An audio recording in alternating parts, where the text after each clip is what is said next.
areas. Joining me today are a couple of my colleagues. One of them you can see right here is Erwin, and one of them is Naveen, who is at the back end and will add some energy to this event.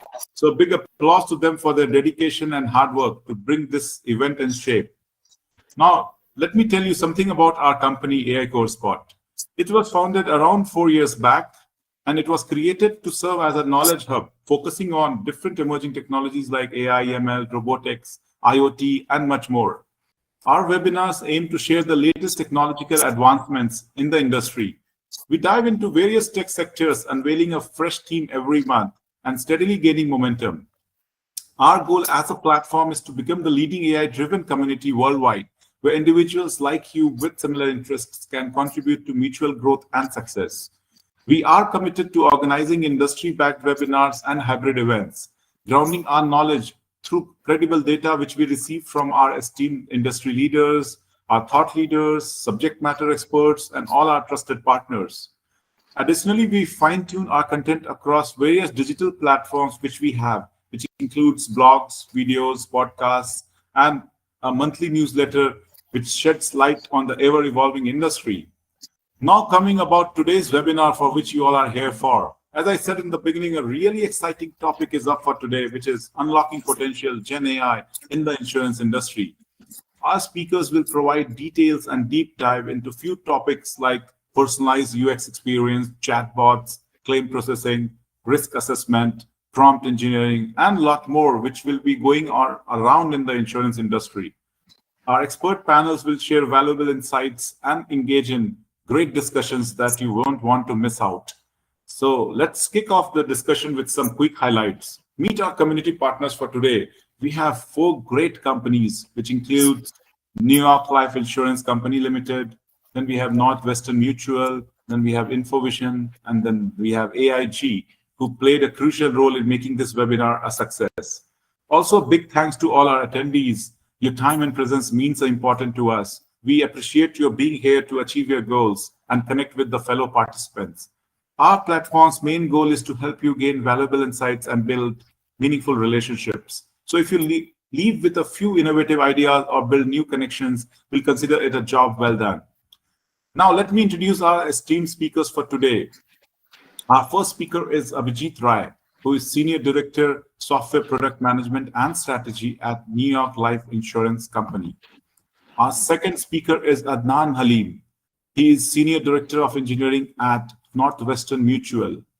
Our third speaker is Srivatsan Srinivasan, who is Vice President Technical Architecture, Generative AI at AIG. And fourth speaker and moderator for the event is Vijay Gajwani, who is AVP and handles insurance at InfoVision. Just one line disclaimer before we start. The views shared by all the speakers are their personal ones, and it's not related to any organization which they represent for. So now over to you, Vijay, to begin this exciting panel discussion. Good morning, everyone, and thank you, Nitin. I would like to start by extending a big thank you to our amazing panelists for their time and, of course, to all of you for joining us today. We've got an exciting session ahead on a cutting-edge topic, future trends, generative AI, and evolution of the insurance industry. I know we all are eager to dive in, so let's get started. Technology is transforming industries at an incredible pace. And to kick off our session, let's dive into one of the key questions. How are emerging technologies, recent advancements, and innovative applications in generative AI reshaping the insurance sector? And Adnan, would you like to start by sharing your thoughts? Absolutely. Thanks a lot, Vijay.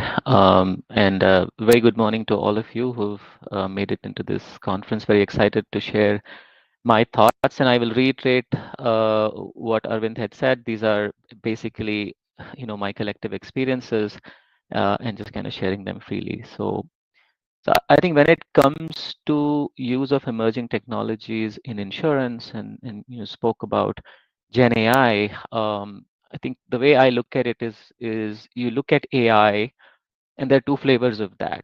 Think about traditional AI versus Gen AI. Traditional AI, predictive modeling, and the use of that in the insurance and financial sector has been there for a while.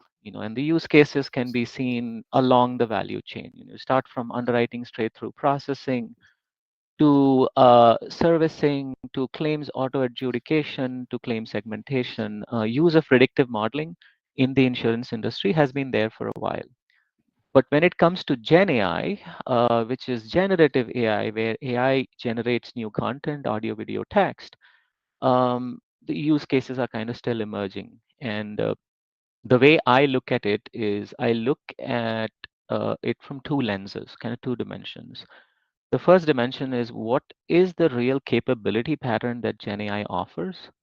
And then what can we really do with those capability patterns, like especially in the insurance industry? So when it comes to these capability patterns, I, at a very high level, see like four broad capability patterns. The first one of them, and probably the most commonly used, is summary or summarization. You think about the insurance industry, there is still a lot of paper, a lot of unstructured data going back and forth. Information getting shared in emails or documents, medical reports, and so on and so forth. And summarization, which is taking these large, long documents and summarizing them, is one capability, and a lot of use cases around that. The next kind of builds upon summarization, which is synthesis. Is now that we can summarize, large documents, can we synthesize them and offer some perspectives on those documents? So the next one is really building upon summarization, is synthesis. The next one, which is probably we as consumers are the most familiar with, is I call it as a Q&A pattern. Chat GPT, ask any question, Yeah.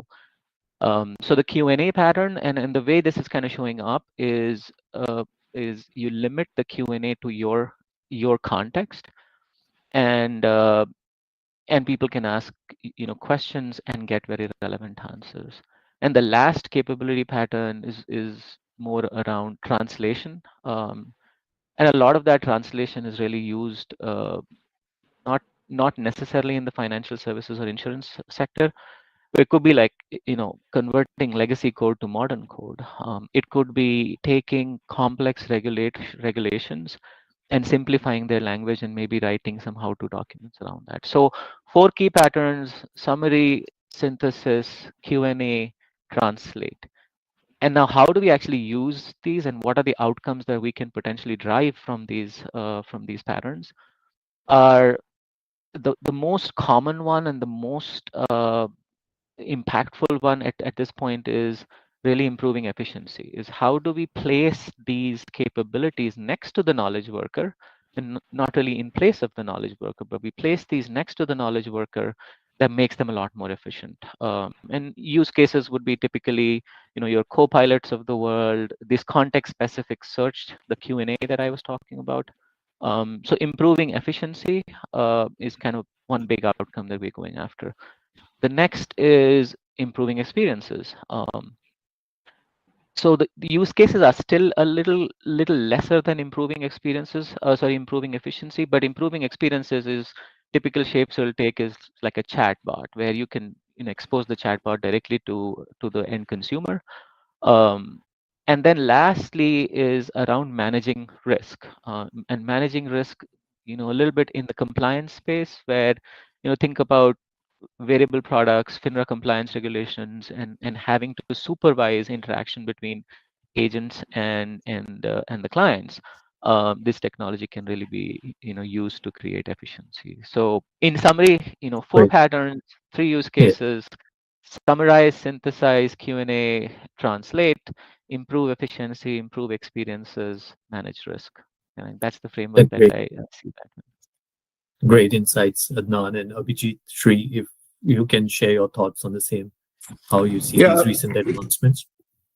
yeah. I mean, a couple of advancement with the vision is, there are a few use cases where the insurance providers are now trying to automate claim processing. Rather than a human moderating things, they first send all the claim proofs, the photos or anything else to the system, creating a confidence score out of the system. And only when the confidence score is out of a set boundary, a human is involved. Note that generative AI itself is not autonomous. It's assistive. Any use case you talk about, you implement about, you don't ignore the human in the loop aspect of it.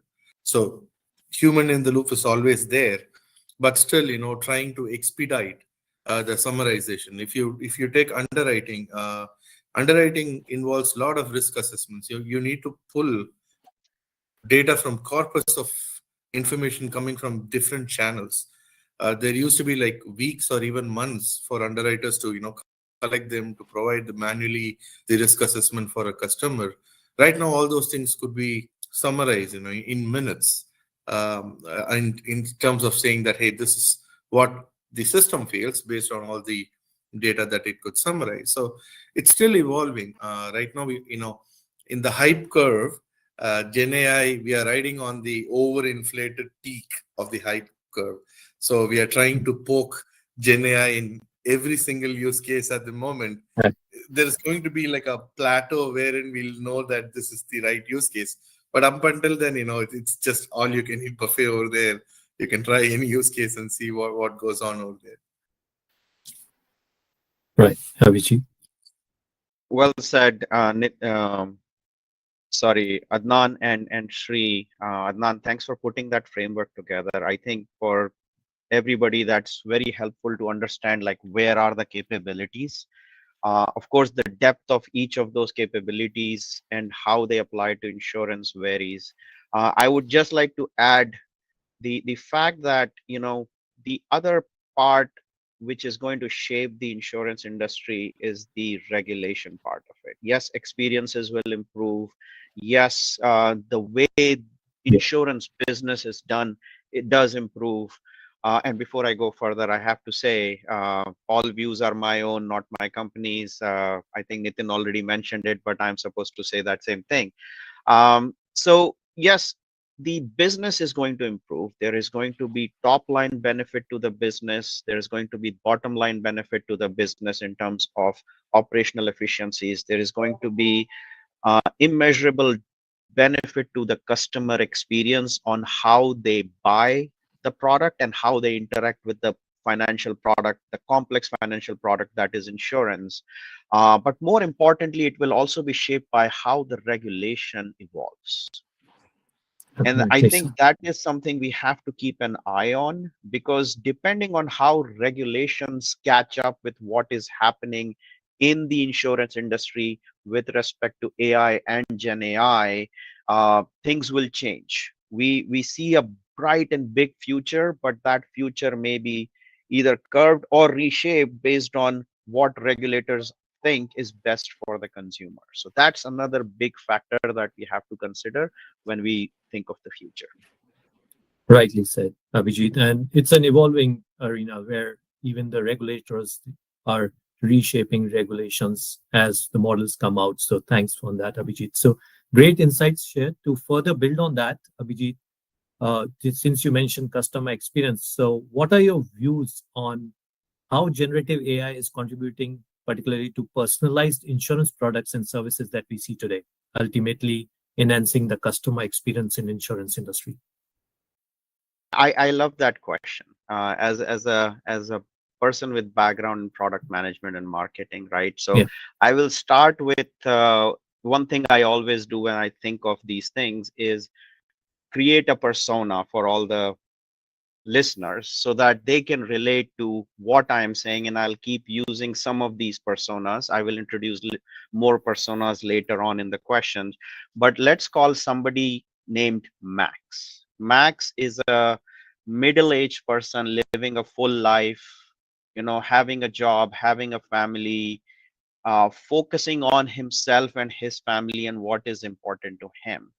And he has to interact with these complex financial products called insurance, health insurance, life insurance, P&C, liability insurance, umbrella insurance, all of these things. And right now, the experience is different, but what we are saying is Max is not right now. Max is interacting with these insurance products 10 years into the future. And that's how I want you to think about Max. So let's talk about what Max wants. Right now, Max is a demographic. Most of the pricing that he or she receives is based on what demographic they fall into, right? Yeah. But in future, he's going to be wearing wearables. His car is going to be intelligent. His Tesla is going to record his driving patterns. His Apple Watch is going to be sending his health metrics to his insurer. He would expect that the pricing of the products he's receiving is based on his lifestyle and his activities. And I feel more and more insurers, and it doesn't matter which part of insurance industry you are, you would start seeing that, you know, more personalized products, more personalized pricing will be the norm, right? And that could be in terms of the base policy pricing, that could be in form of further discounts and rewards that you get for actually kind of going into some things or doing certain life activities. The other thing is, as AI transforms, there will be a lot of focus on not detect and repair, which is what it is currently, but predict and protect. So if I am able to predict and protect that, you know, oh, you know what, Max is going through something. He's all of a sudden started driving rash. For some reason, he's taking an like more aggressive stance on how he's driving, or the activities he stopped doing his, you know, he stopped playing sports. Maybe he's injured. Maybe he has had a life event. I can basically predict what could be his next action and maybe interact with him to see if this is something that mental wellness could help with. Is does he need help with an expert so that we can bring him back to the profile that we helped for, right? So there could be dynamic policy adjustments based on how a client is going through their life, and basically course correction also to kind of keep our best interest, but also our clients' best interest in mind, to keep them less risk profile, right? Does Max want to spend 20 to 30 minutes waiting in a queue to get his questions answered? Right? I don't think so. I had a if I had a claim today, and I want to just know, like, if I am in this particular scenario, like, right, I'm buying a house and I get like type A coverage, type B coverage, type C coverage. I have no idea what this is and what should be a good coverage. The agent is telling me something. My friends are telling me something different. Oh, you only need like 200K of coverage. My policy, my association has. So Max has this complicated set of data in his mindset, and he really does not have a clear way to objectively decide, right? Is money more important? Is risk coverage more important? And having access to AI driven chatbots, agents, can help Max make that decision and trust that decision, because it's a database decision, rather than, you know, decision or direction coming from somebody who may not have Max's most important decisions in mind, right? Sure. So Thanks. yeah, I'll take a pause here, but that's how I see the insurance industry progressing and shaping up as a future products and services. You rightly said, Abhijit, predict and protect. So, Sri, Adnan, if you can weigh in on that, how GenAI is contributing to personalized insurance products and what you see ultimately enhancing the customer experience. I mean, from my opinion, the way I see the industry is trending towards is, you know, data is becoming the most important commodity than oil these days. Like every company, no matter in which domain they are operating as a data company, collecting as many information as possible. Given this, from an insurance perspective, it is super beneficial to create, plus one to Abhijit's insights on the UX. It's easy to curate a personalized experience, rather than There was a time where you created chatbots with specific menu style way of conversation. Now it is more natural language, and the model understands the semantics. And for an elderly person who's not acquainted with technology, these things are going to be a great resource, from making things super simple and easy. And with all the boundary conditions set in, I think conversational space is getting transformed by AI, if Yeah. not for anything else. And also, um, document interaction. There used to be a time where you are given like 200-page document and said, I consent.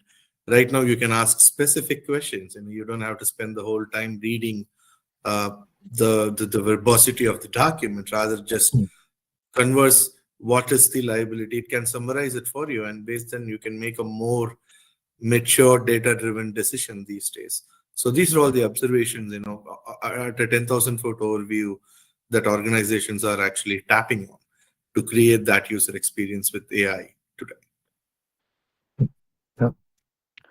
Adnan? Yeah, and I think very, very well said both by Abhijit and Shri, and not a lot of is left unsaid, but I'll just kind of double down on the points made both by Abhijit and Shri. I think Abhijit really talked about hyper segmentation and the ability that we have with all this data that Shri talked about to really create hyper segmentation, come down to potentially n of 1 and create those personalized experiences.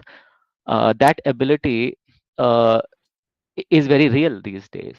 And the other thing I think which is different from traditional AI, that GenAI is different from traditional AI, is the ease of use. Is its natural language response makes it so much easier to use, which is why we saw that massive adoption of something like ChatGPT, right? Like nothing ever came to that level of adoption because of its ease of use. So I think ease of use, and then lots of use cases with hypersegmentation where the level of personalization that no other technology has offered us so far.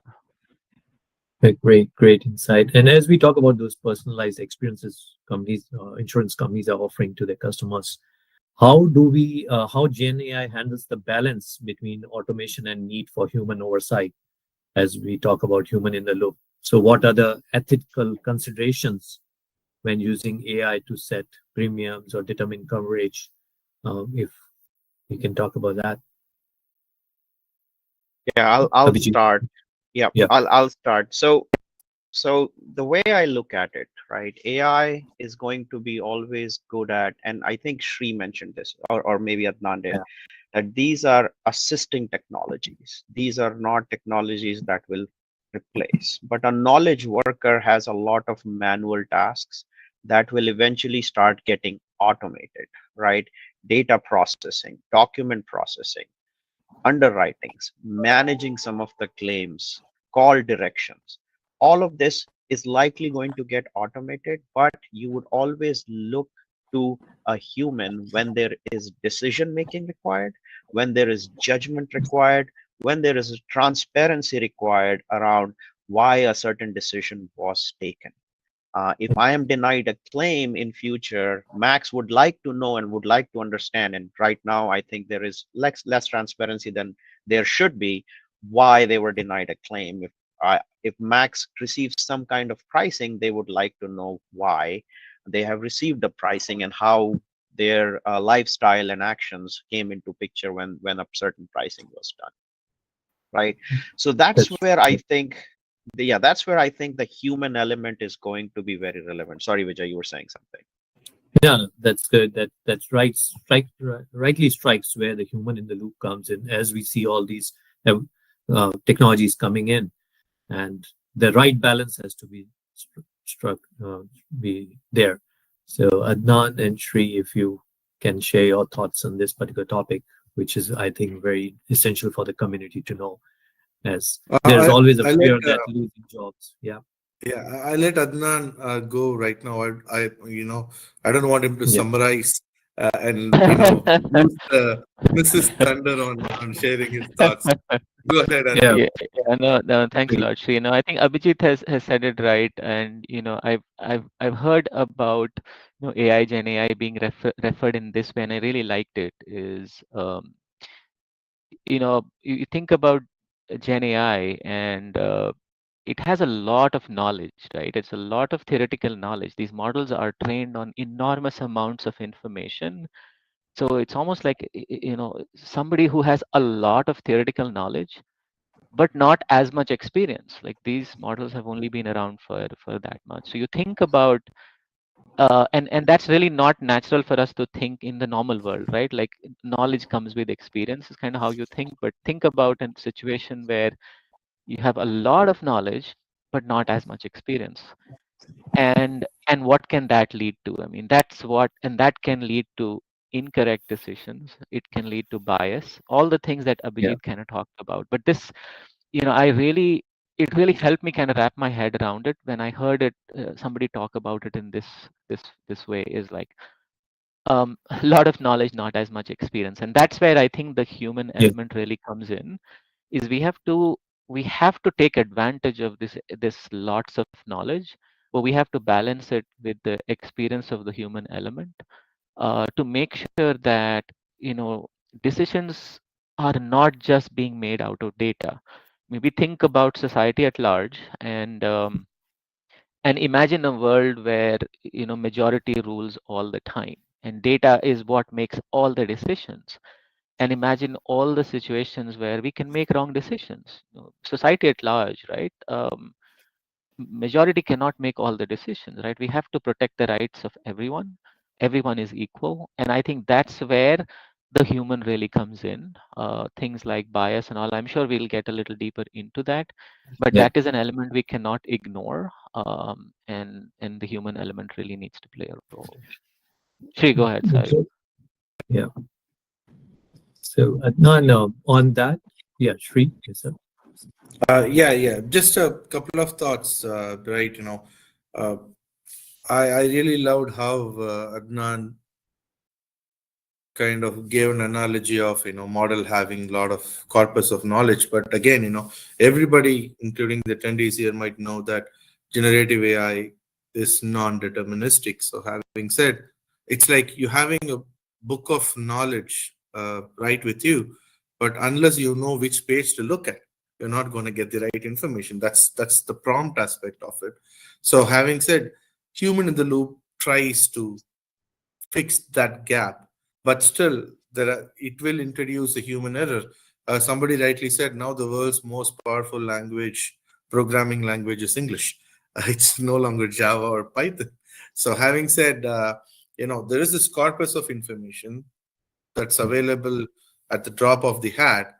How am I going to tap it will make the key difference between having that strategic competitive edge in this current marketplace, is what I feel. So human in the loop is not like an afterthought.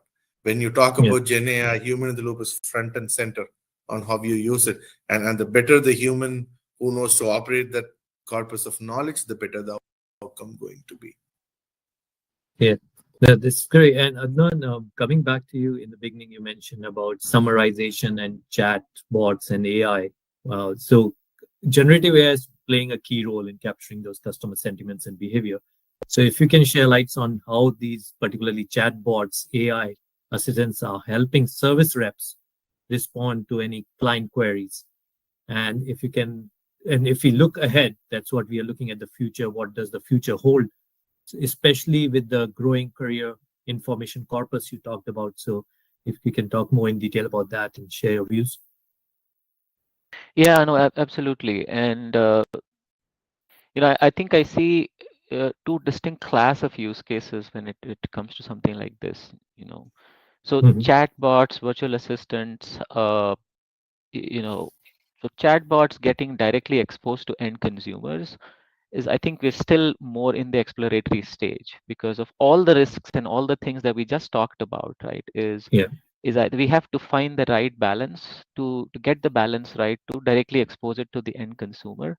There are definitely use cases where we feel confident to expose it directly to the end consumer. But where it has tremendous potential is really exposing, this Q&A style GPT type of experiences that are trained on the very specific context uh, to our CSR. So imagine an underwriting GPT that is trained and fine-tuned on your organization's underwriting standards, your organization's product variations.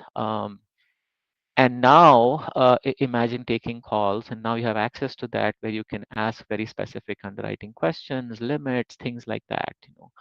So I think a lot of use cases are being tried out in that space where CSRs, whether it be underwriting, servicing, claims, where GPTs are fine-tuned to those trained specifically on your organization specifics, which are increasing productivity and efficiency for your CSR. So a lot of use cases there.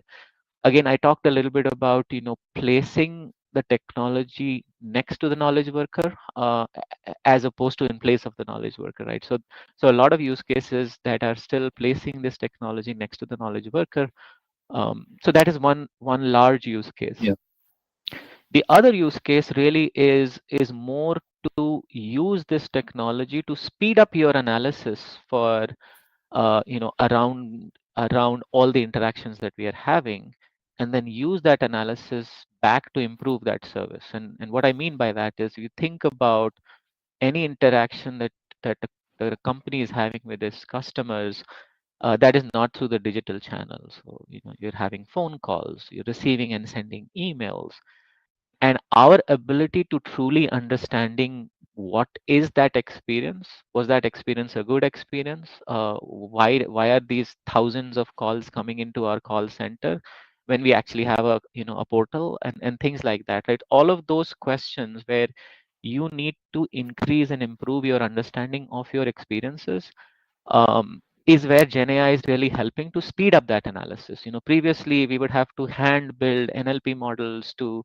really understand, like, why are we getting these calls? Like, did the sentiment end up being positive or negative? Use that to create training material for your call center reps and all.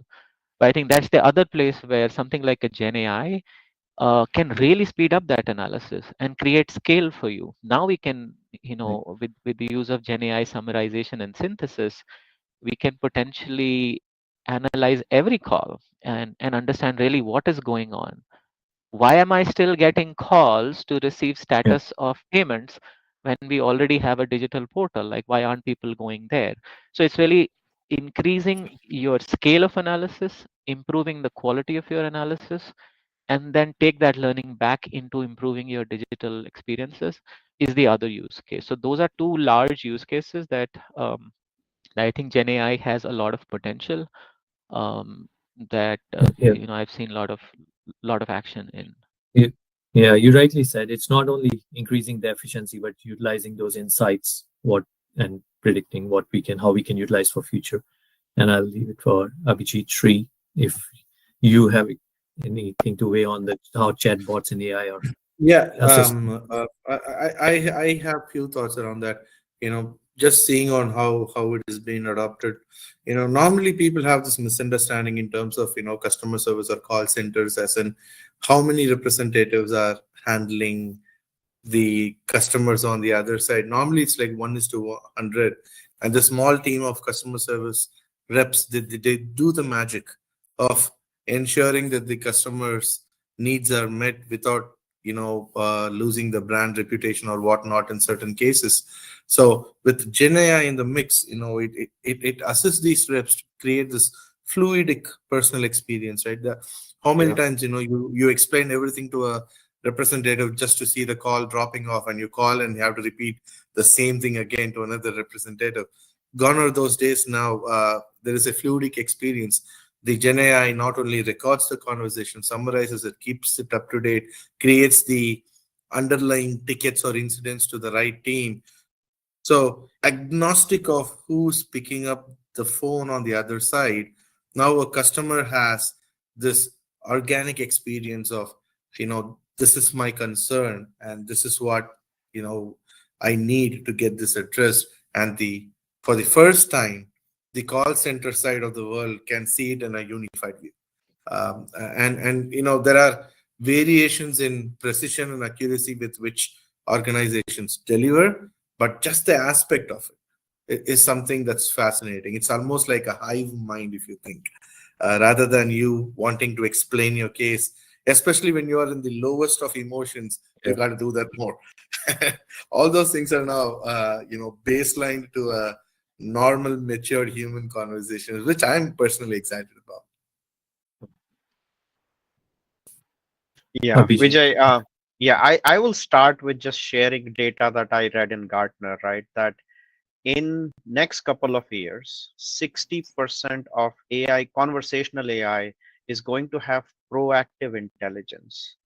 That Okay. number was less than 5% in 2023. So imagine the evolution, like this chat AI part of the conversational AI part of generational AI is having, right? It's not a insurance industry specific, but still a 60% improvement in intelligence is a big deal in a few hours. I also wanted to kind of introduce a new persona because I wanted to talk about a very specific experience, a persona called Kai, who is a knowledge worker who is trying to help our client Max when they call in, right? Now, Kai is trying to understand how best to support Max and answer their questions, but also kind of understand the tone of Max, what is their current state of mind, and respond accordingly because Kai may not have all the answers, right? Yeah. So I think Shri and Adnan covered pretty much everything. I wanted to emphasize this customer sentiment part of the dialogue that happens between a service rep and a customer, right? Where Very important. understanding the customer sentiment is often very difficult and subjective. Now, with the help of AI, as the conversation is happening either through text or through a voice, the customer sentiment can be flagged back to Kai, and Kai now knows what to do based on the sentiment. Is it appropriate to kind of go in a certain direction? Is it appropriate, like if the customer sentiment is upbeat, maybe give them another option, sell them another service. So it opens up the overall experience for both the customer service representative. They can do their job better, but also understanding the conversations better. So I just wanted to highlight that portion of it. Thanks. Thank you for introducing Kai. And it's good that you talked about capturing those customer sentiments. And we see most of the frustrations are when there's a claim processing. So, Abhijit, to you, how is this evolving landscape of claims processing in particular influencing the overall user experience? Additionally, what key considerations should insurers keep in mind when implementing Gen AI models for claims and premium calculations? Yeah, so I will start with again painting a futuristic futuristic scenario, which will probably be a goal for most insurance companies. Hopefully we get there, but it will be awesome if we get there, right? So in future, let's say Max gets into an accident, right? Now he's on his app. In future, taking a picture is kind of old school. So he's streaming a video back to his insurance provider of his car on the while the streaming is happening, the the appraiser, the AI appraiser is already giving an estimate of here is how the damage is looking, right? Wow. And here is how the damage would be, here is what we estimate the damage could be, and there is always going to be a human person who reviews it and then eventually says, yes, this is where we would be. But at least Max really knows what he's in for, right? Instead of waiting another 3 days, 4 weeks sometimes to get an adjuster in. He knows the next steps. His claim process gets that much faster, that much smoother if it is, run of the mill fender bender, for example. So I definitely feel that in future the claims process is going to be accelerated and much more um pleasant for both the claims service provider as well as the customer Max, who is actually going through the, because it's usually when you are filing a claim, it is a stressful time, right? Yes. You are emotional, and by making these things easy, because he's just taking a video, is not thinking about, okay, should I take picture from this angle or that angle, and have I taken all the pictures? It will make life easier. So that's kind of the experience I picture myself in the future with Gen AI. I think we are a long way before we get there. And I think the second part of the question is like, what do we need to think about? Like, if we are the insurers, what do we need to think about? I think two things that will define how we get to this goal, a future goal, is data quality, right?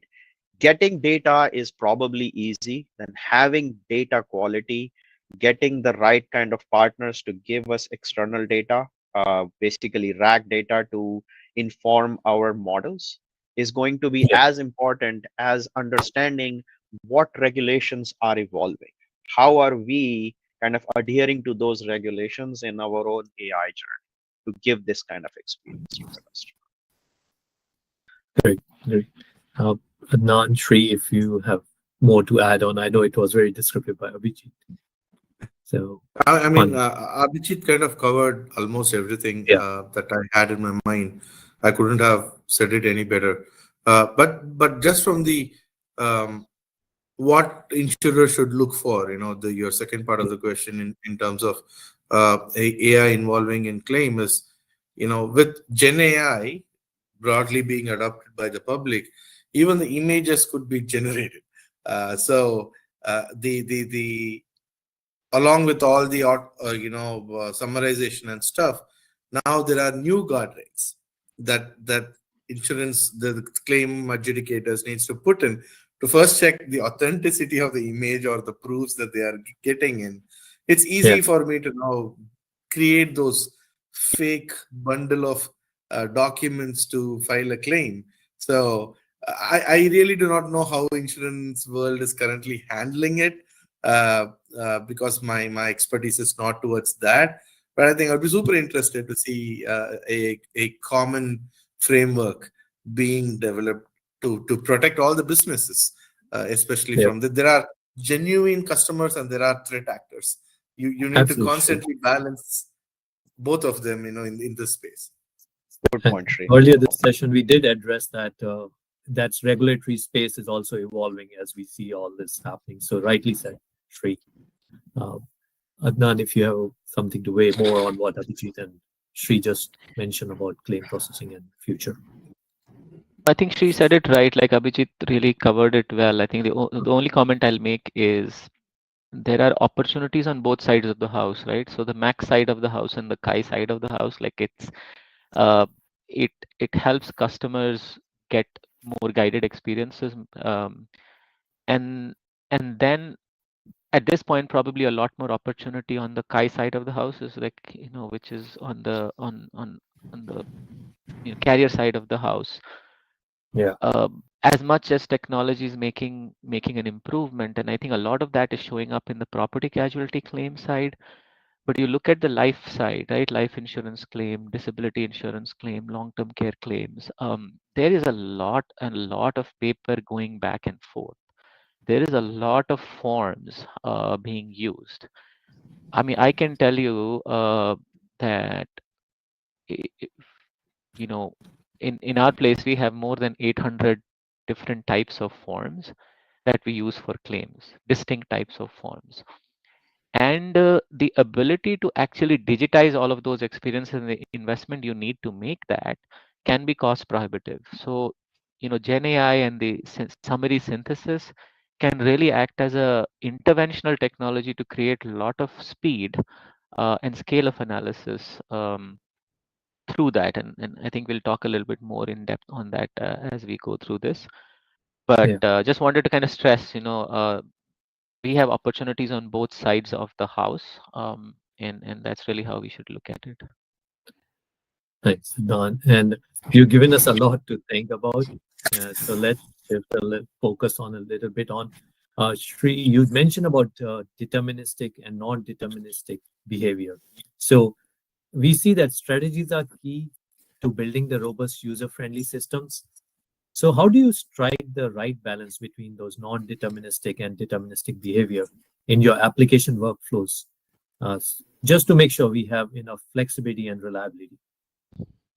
That is, I mean, the answer might look cheesy, but we are living in a world where glue stick has a label, do not eat this.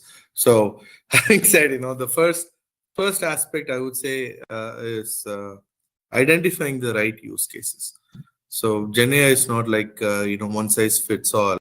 And even like I said, we are riding on the top of the hype curve and people are trying to experiment on what I can do with GenAI. Right now, there used to be a purpose-built tool for a problem. Right now, we have the tool. We are looking for problems now. So having said, creating a work segment in your architecture is very important. For example, from an insurance context, would I put GenAI in premium calculation workflow? Definitely not, because it's not going to give me the expected result in a deterministic way. But GenAI can be a great asset in summarization or conversational use cases for an end user. So the first aspect of it is to segregate your workflow between these two things. What part of my workflow needs predictability? So in those places, I would not put GenAI. And what part of my workflow would need flexibility, or it could evolve with a broader, less constrained flow? GenAI could be a workflow over there. And second one, which I really loved, and I was on a recent GenAI conference where an Intuit provided their use case on how they are building their GenAI use cases. It's called controlled non-determinism, which is beautiful if you think about it. Through prompting, you give the guardrails or boundary conditions to your model. Intuit made a beautiful point over there. They tell their chatbot to say that be accurate but not arrogant. so you create a boundary condition for the NLP model to play around. You're not exactly telling it how to answer. You're just telling it these are the boundary conditions you need to operate in. So that is the second thing. Through prompting techniques like few shots prompting, you cannot fine-tune a model for all the use cases. You can create a systemic prompt before you open the model for user through your 0-shot, 1-shot, or few-shot prompting, saying that this is your behavioral boundary conditions, behave in this way. So that is something which should really help to make your model more compatible for your use cases. The next one, which I normally like about, is the human in the loop mechanism. Right now, even from an information security standpoint, from my experience, I come in as an architect. When I present my architecture to other stakeholders, one of the key stakeholders in all organizations are cybersecurity and information security, and they wanted to ensure that if I have to approve something that can hallucinate, it rather hallucinate before it goes to production. It hallucinate before a human who can catch that and determine whether it's acceptable or not. So second thing is now modifying your application or your GenAI workflow to human in the loop way of saying that is this within your tolerance, within the threshold of acceptable criteria, and then you build on top of it. So these are all the few things that I have personally learned through my networks and the little articles that I get to read during my commute to work. But still, again, this is not just that. There are so many approaches, but this is just my thought about it. Oh, great. Since you mentioned about deterministic and non-deterministic behavior, I knew that community would be interested, especially the one who work with the architecture and frameworks. So thanks for sharing your thoughts on that. I have a question for Adnan. In generative AI, as we enhance the accuracy and efficiency of risk assessment, and you mentioned about underwriting as we see a lot of Gen AI being used.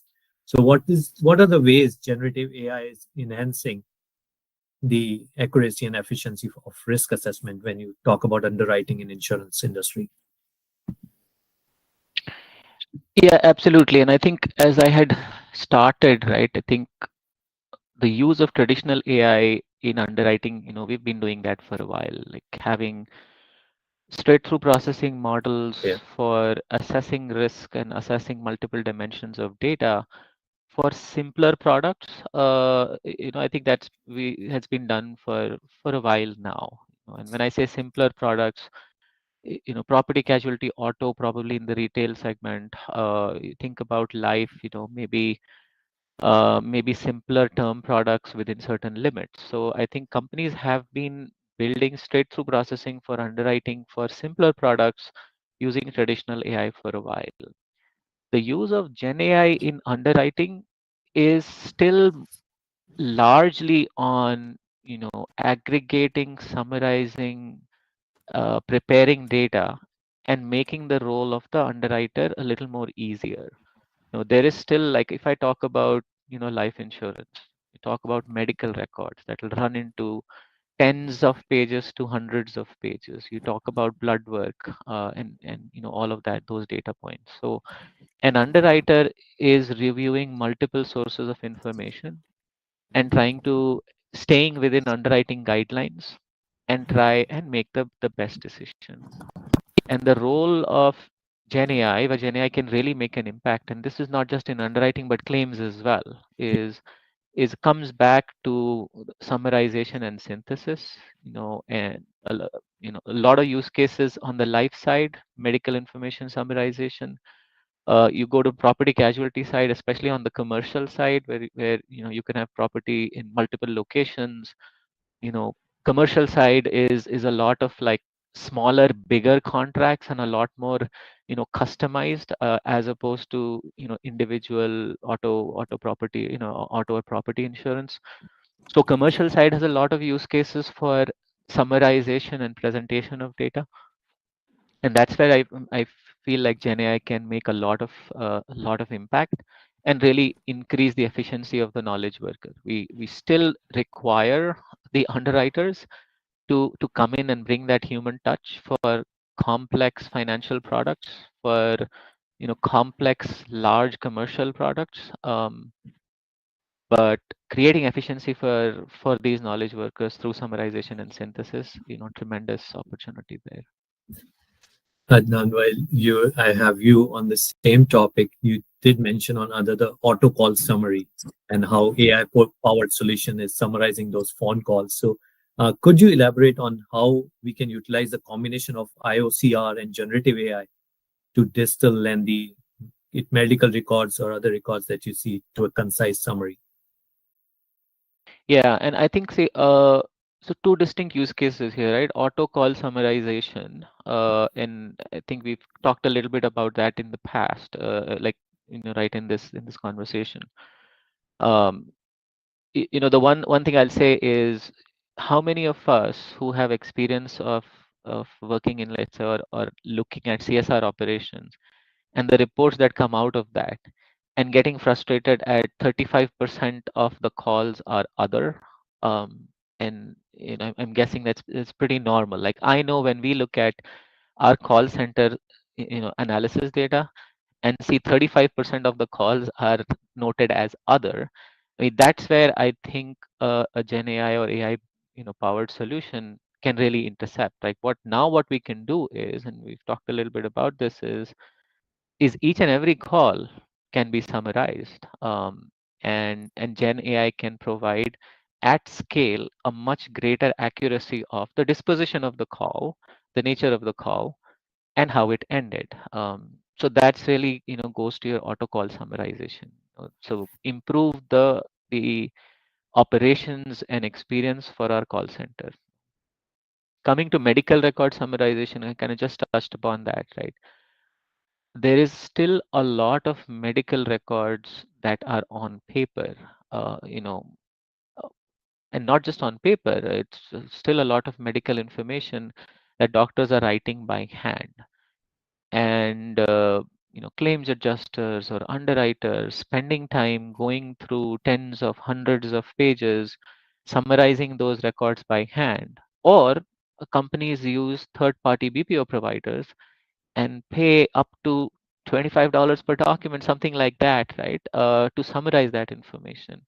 And that's another opportunity for GenAI, where GenAI can intercept those documents, create summaries for underwriters, still very much, human making the decision, but Correct. summarize. And now the ability to do that at scale with relatively high accuracy um, is what can give us a lot of benefit for those operations.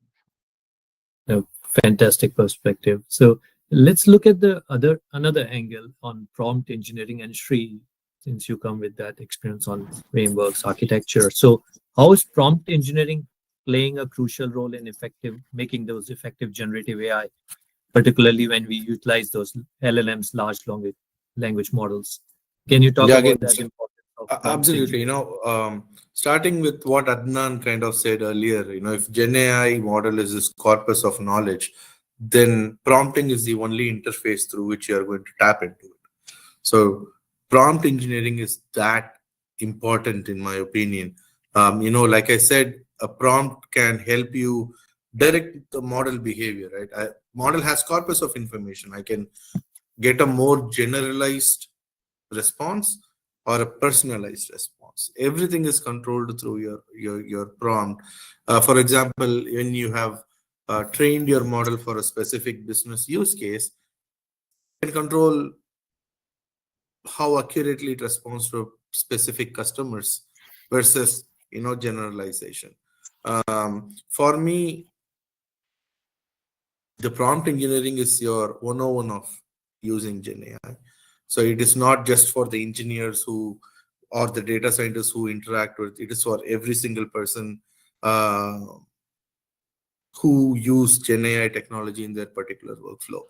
And currently, there are many sources out there like promptengineering.org, or there are many books out there that teaches you, and then there are evolving techniques. It's not just the old 14. I think there are like 75, 80 techniques, prompt engineering techniques that are out there today. Each are skilled in say like chain of thoughts. You slowly teach the model on how to rationalize a question and provide a judgment, and then you can make the model uh, what do they call it? It's called explainability of a model. Today model is considered as a black box. We don't know why it gave a response. What were the key points that it used to generate that particular response? So through your prompt engineering, you can actually make the model spit out, give me a step-by-step reasoning for your inference. So model will say, based on your query, this is the word I took it, this is where I went in. So the chain of thought. From an auditing standpoint, it becomes transparent. From a training standpoint, now you understand how your model is putting its weight for activators under this neural network to flow through the ebbs and flows of its knowledge corpus underneath to provide you the response. So it's that important, and it's Uh, not complex. It's not just for engineers. Anybody can learn. no, that's awesome. And we did talk about the carrier information corpus and amount of data that for more accurate risk assessment, pricing, underwriting we see insurance companies are utilizing. So, Abhijit, if you can talk about what specific data sources does GenAI leverage to enhance these models, and how do you ensure that privacy and security when using GenAI? I think in a futuristic world, the data sources are going to be varied uh, from your wearable devices to your IoT devices to cars, and all of those data can be leveraged. I think what is important is that the insurance companies have collaborations and partnerships with EMRs and EHRs, which is like employee health records, which I think Adnan mentioned a little while ago, employee medical records, and other data providers that helps build on the data they already have, helps build their data quality. And that will, the data quality basically ends up driving, because an LLM model is as good as the data it inputs. concepts, right? Garbage in, garbage out. So if you really want to get something out of the data, you have to have very high confidence in the data that is being processed by your LLM.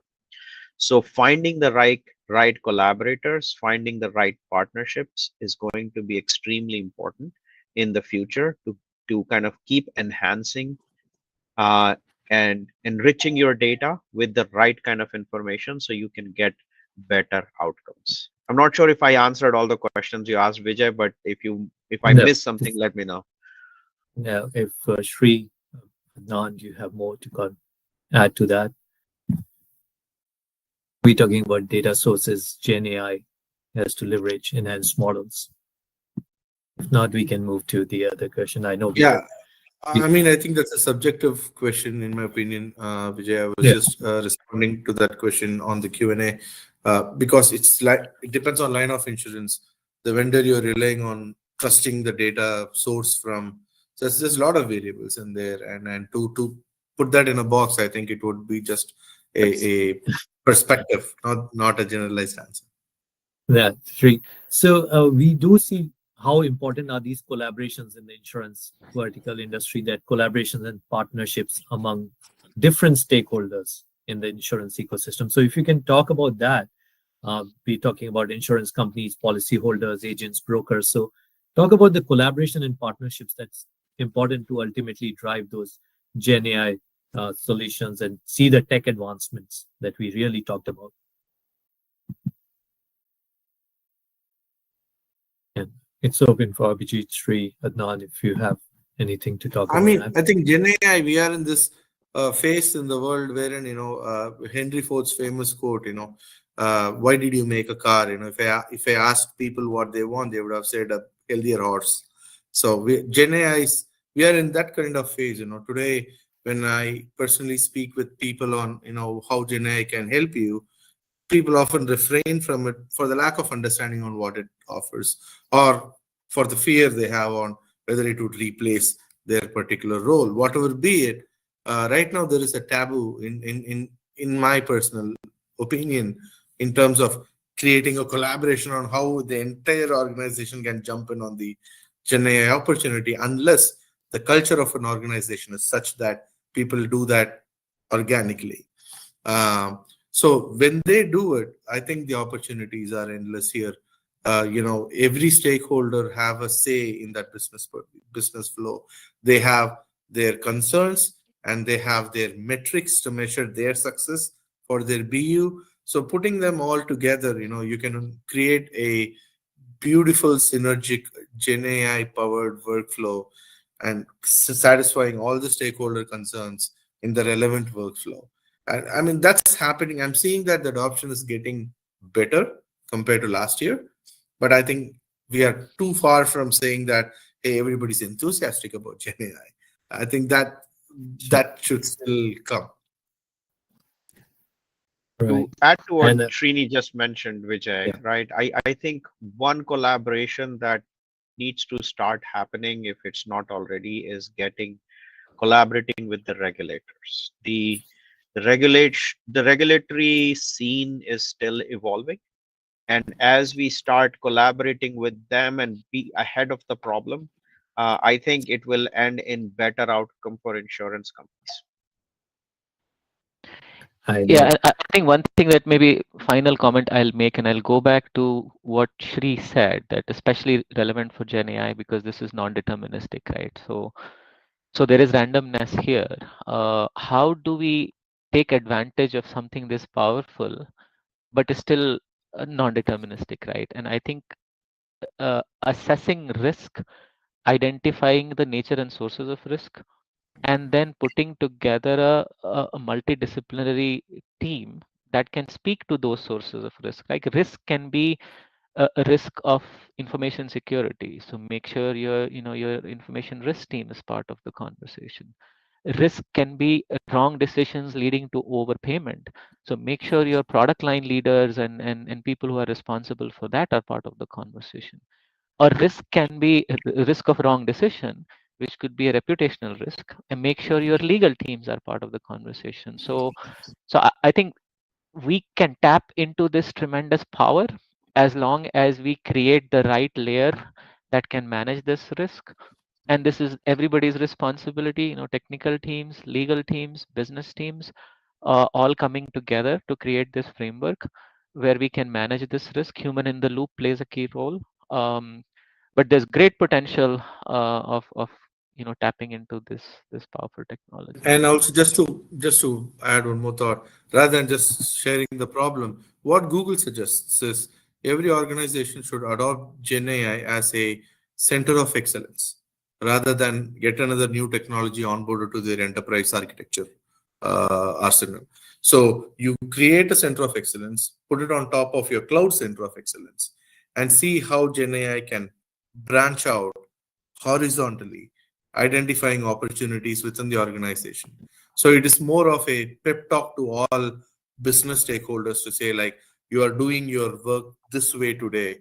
GenAI can cut it by X percentage if you're gonna, invest on this particular model or approach. So Google is kind of promoting that approach. So whoever is interested, kind of, you can read more on that article and see how you want to adopt GenAI in your Yeah. respective teams, and get the value out of it. And I know we are getting close to our end of our time today, and I want to be sensitive to everyone, just not only panelists, but attendees. So maybe we can wrap this with any last thoughts and closing comments, starting with you guys. To Maybe me, I can I'm sorry. Yeah, please. Sorry, Adnan. I go didn't ahead, Shri. hear. Go ahead. I Yeah, just go wanted ahead. to thank the attendees. They don't have to be here, but still they are here to hear us sharing our personal opinion on this particular topic. So again, it is that much interesting. The questions, the collaboration. For me, more than the question, the experience is surreal. This is the need of the hour. We need to speak with industry experts. We need to share that knowledge. Knowledge needs to be democratized, than monopolied. So thank you very much for putting this together. And thanks for the excellent question, Vijay. To me, this is just the beginning for GenAI. I think we'll have more evolution in a rapid way, exponential way in the coming months. I think the format of the questions would change drastically, I believe, in the coming months. But again, that's my thought again. Thank you very much for that. Adnan.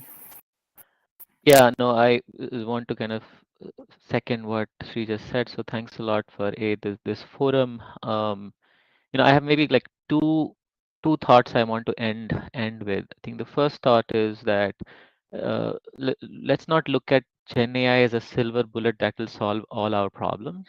It is one more tool in our toolkit that, when combined together, can create awesome results. So just think of it as, oh, one more tool in the toolkit. You combine it with traditional AI, combine it with process orchestration and things like that. uh, we can create some awesome results. So that is kind of number one. The other is, I think, going back to the fear is like, oh, this place is here to take, this thing is here to take our jobs. And which I think is not the case, right? It's this technology is really to make humans more human, really, is how I think about it. Is think about all the repetitive work that people in the insurance industry, for example, are doing, looking at documents and summarizing them, going through phone calls and seeing really what happened, and all of those things, right? And this technology can actually eliminate repetitive, boring work and give people the time to be humans, and really now have the time to really connect with your clients, to really understand what's happening and make the best human decision. So to me, it's not about eliminating the human, but it's really elevating the human, to take redundancy out of your day-to-day work. And that's where I see a lot of the power of this technology. Over to you, Abhijit. And Adnan, thanks for bringing the human element, and that's where I wanted to end as well. So I'll just add to what Adnan just said, right? I think in future, if the question is, will there be displacement of jobs? I think we would be naive as leaders to think there won't be. any productivity gain results in it. But it is also on us as leaders to look at that and empower our workforce, reskill our workforce, upskill our workforce to start using these amazing tools that are coming in, so that that displacement, the impact of displacement doesn't hurt, right? And then the people can start using these tools to be more productive, to be better value to the business as well as to the customer. And that's basically it. Thank you all the panel members. I think I learned a lot from all of you guys. Vijay, thank you for kind of moderating the discussion, and Nitin and Adnan, thank you for hosting the conference. Very, very helpful. I definitely learned a lot, which was Rightly Adnan's said. framework, Sri, your point of view on deterministic, non-deterministic, eye-opening for me. Thank you. Thank you, Abhijit, and thank you, Adnan, Shri. So this session has been very informative for me as well personally, and thank you all for offering such valuable insights. Before I turn it over to Nitin, I do see there was some Q&A, and we utilized the time. This has happened first time that all questions were answered by our panelists while we were going through the webinar. So over to you, Nitin. Thank you. Thank you. So yeah, all the questions were answered and we had a great webinar. So we would like to express our appreciation to all our community partners who have been with us throughout the journey, our distinguished speakers, Shri, Adnan, Abhijit, who came and gave your time for this, and moderator Vijay for handling all the things from beginning till end. And last, to all the attendees as well who engaged in this forum. And I'm sure it has created a space for knowledge enrichment, which you can look at when you go back as well. Our panel members were outstanding, and we thanks a lot for willingness to collaborate and share the invaluable insights. In case any of you joined late or missed any part of the session and want to revisit it, today's event will be available on our company's YouTube page for your convenience. Exciting technological advancements are there, and we are thrilled to explore more in the coming months and the coming year as well. So looking ahead, we have a diverse lineup this year, focusing on sectors such as banking, financial, insurance, telecom, retail, healthcare, supply chain, and much more. So stay connected with us for this continuous learning. For more technological updates, visit our website, aicorespot.io, and social media channels. We'll be sharing a wealth of knowledge, including details, announcements for our upcoming events, and much more, which will aid you in getting the registration done. We look forward to your support. Please like and share our content on the social media channels. A heartfelt thanks to InfoVision, who is our knowledge and innovation partner, and Digit7, who is our technology partner. Explore their websites at infovision.com to delve deeper into technological advancements. We thoroughly enjoyed bringing this session to you and hope you all found it as enjoyable as we did. We eagerly anticipate more sessions with you all in the near future as well. So take care and have a great day and year ahead. Thank you. Bye. Thank you. Thank